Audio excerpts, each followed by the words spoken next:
Introductory বক্তব্য দিয়েছেন। Introductory বক্তব্যে উনি বলেছেন যে আজকে প্রধান উপদেষ্টা রাজনৈতিক দলগুলোর সাথে, বিশেষ করে যারা ফ্যাসিবাদ বিরোধী আন্দোলনে সবাই সক্রিয় ছিলেন এমন সকল রাজনৈতিক দলগুলোর সাথে মতবিনিময় করছেন তিনটা বিষয় নিয়ে।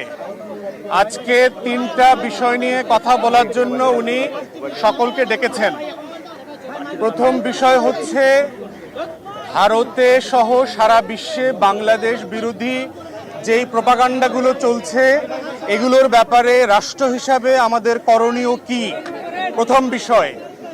দ্বিতীয় বিষয় হচ্ছে গত কয়েকদিন আগে আগরতলাতে বাংলাদেশের যে ডেপুটি হাই কমিশনারের যে অফিস আছে এটা আমাদের এই রাষ্ট্রের প্রপার্টিটা ভাঙচুর করা হয়েছে, পতাকাকে অবমাননা করা হয়েছে, এই বিষয়ে কি করণীয় হতে পারে। আর থার্ড হচ্ছে বাংলাদেশে সংখ্যালঘু নির্যাতন নিয়ে যেই গল্প এবং উপন্যাস সারা দুনিয়াতে চলছে সেই বিষয়ে আপনারা কি মত দেবেন, আমাদের করা দরকার। তো আজকের আলোচনাতে নির্বাচন কোনো আলোচ্য বিষয় না, ছিল না, এবং এখন পর্যন্ত মিটিং যেখানে আছে সেখানে হচ্ছে সকল রাজনৈতিক দল এবং জোটের পক্ষ থেকে যার যার বক্তব্য পেশ করা হচ্ছে যে রাষ্ট্র হিসাবে আমাদের করণীয় কি, এবং সোফার অনেকগুলো রাজনৈতিক দল পরামর্শ দিয়েছে কি কি করা দরকার।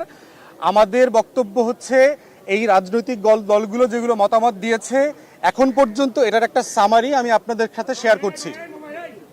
প্রথম কথা হচ্ছে যে বেশ কয়েকটা রাজনৈতিক দল আজকের আলোচ্য বিষয় না থাকার পরেও প্রয়োজনীয় সংস্কার সাপেক্ষে তাড়াতাড়ি নির্বাচন দেওয়ার জন্য ওনারা তাগাদা দিয়েছেন।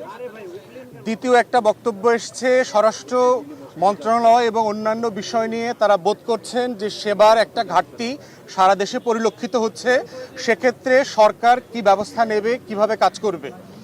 তৃতীয়ত একটা বক্তব্য এসছে, পরামর্শ এসছে যে সকল রাজনৈতিক দল যারা কথা বলেছেন ফ্যাসিবাদ বিরোধী আন্দোলন সবাইকে, রাষ্ট্রকে এবং সরকারকে আশ্বস্ত করেছেন যে বাংলাদেশের স্বাধীনতার প্রশ্নে, সার্বভৌমত্বের প্রশ্নে এবং জাতীয় স্বার্থের প্রশ্নে আমরা সবাই আপনাদের পিছনে আছি, আপনাদের সিদ্ধান্ত এবং এই লড়াইয়ের সাথে আমরা অংশীদার।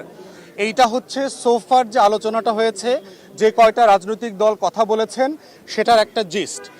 একজন সাবেক মিলিটারি অফিসার যিনি একটা দলেরও প্রধান, তিনি বলেছেন যে ভারতের সাথে এই সম্পর্কের জায়গাটাকে উস্কানি এবং উদ্বেগের জায়গা থেকে কিভাবে একটা ভারসাম্যের জায়গায় নিয়ে আসা যায় সেটার জন্য আমরা যেন কাজ করি। দু একজন পরামর্শ দিয়েছেন যে সংখ্যালঘুদের ব্যাপারে আমরা একটা জাতীয় কমিশন করতে পারি কিনা। একটা জাতীয় কমিশন করলে গত 53 বছরের যে বঞ্চনা এবং 16 বছরের বিশেষ করে সংখ্যালঘুরা কোন কোন জায়গায় আহত হচ্ছে, বঞ্চিত হচ্ছে, এটার গল্পটা কতটুকু এবং সত্যতা কতটুকু, অতটুকু বের হয়ে আসবে।